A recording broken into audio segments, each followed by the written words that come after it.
Hello everyone, this is Divyanshi Maheshwari, a second year law student pursuing BCom LLB honors from Institute of Law, Nirma University. Also, I am currently interning at a law firm, Sejpal Associates, Ahmedabad. In this video, I'll be doing the case analysis of Mobilox Innovations Private Limited versus Kirusa Software Private Limited.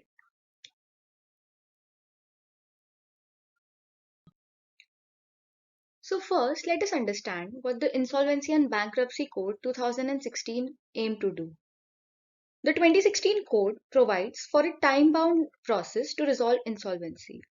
When a default in repayment occurs, creditors gain control over debtors' assets.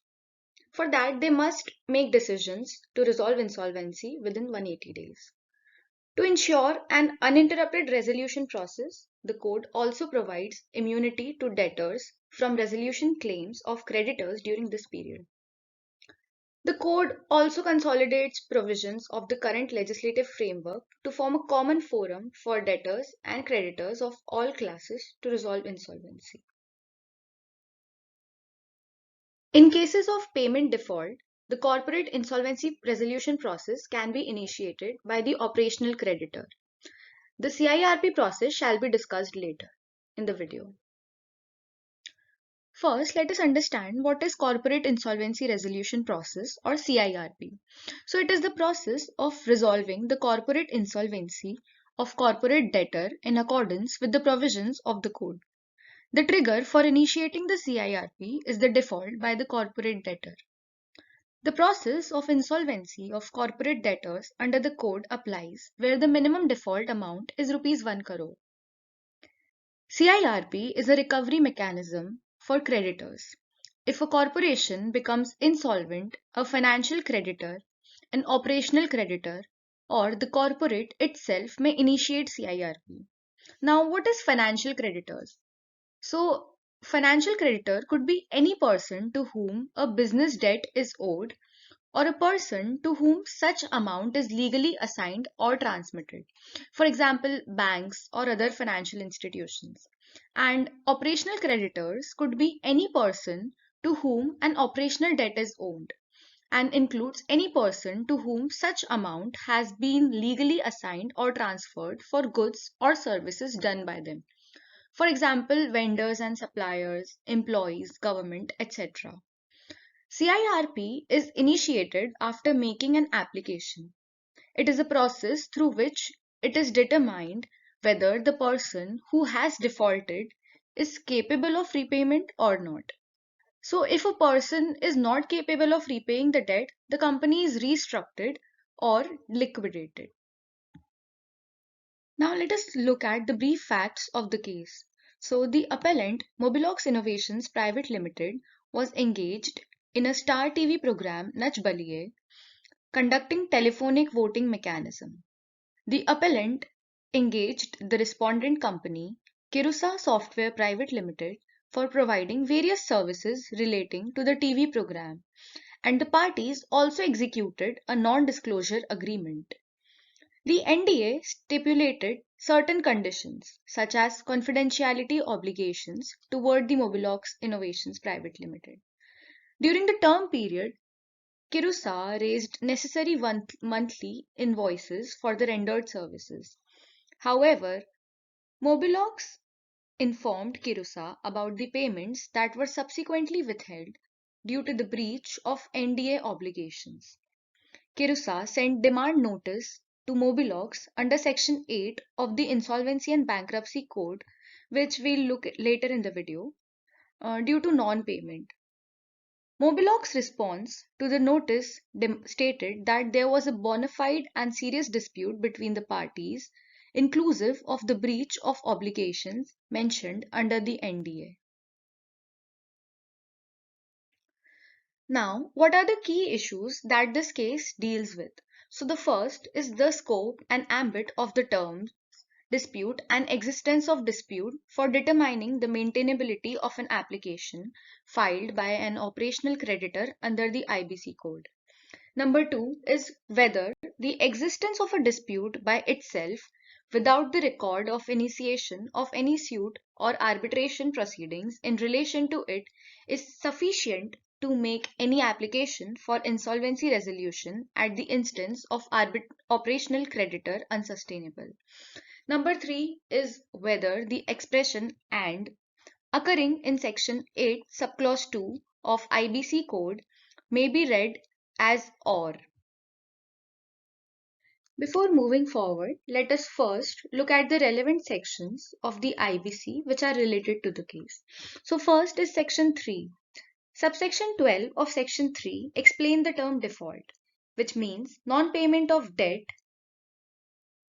when whole or any part or installment of the amount of debt has become due and payable and is not paid by the debtor.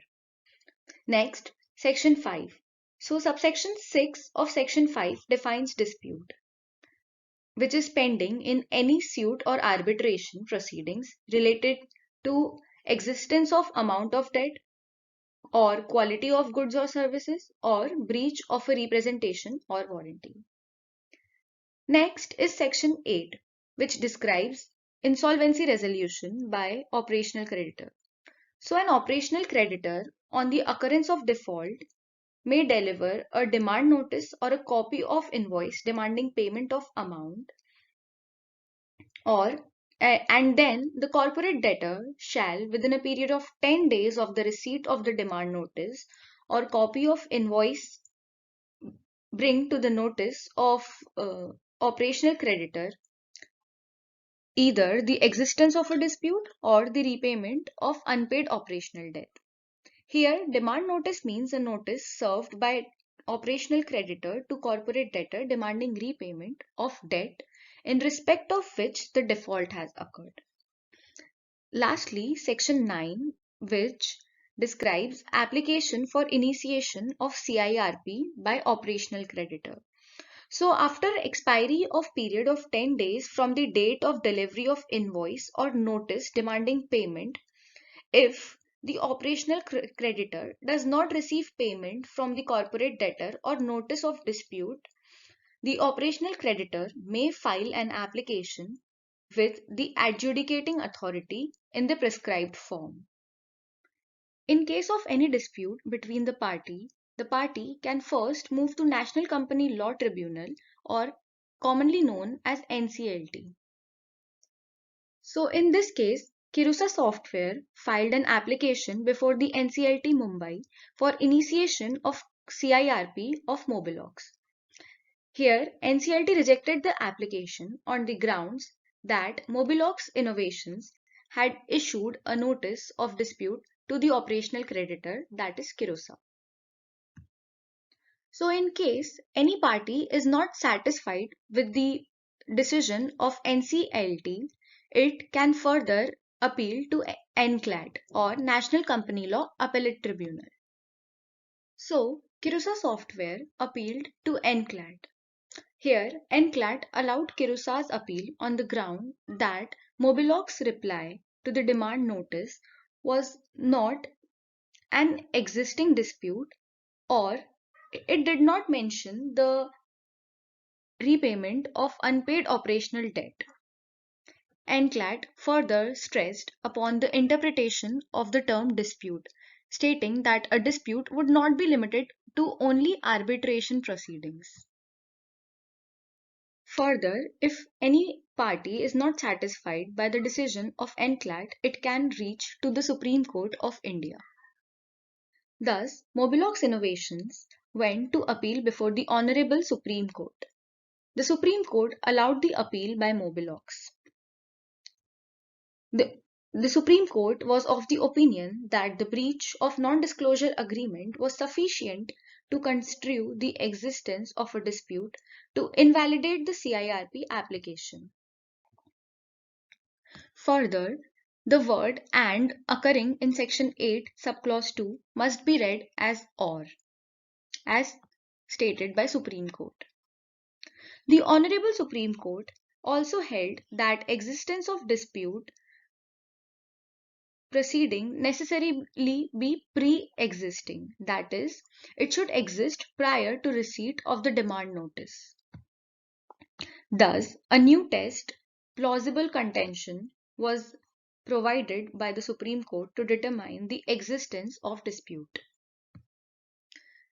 There appears no doubt that the interpretation with respect to the term dispute and existence of dispute has been quite in debate since the inception of the IB Code. However, a conclusive ruling by the Supreme Court has finally provided a settled position through this case. Further, the court, through this judgment, has provided a balance between the rights of the creditors and also the remedies to the debtor companies. Thank you.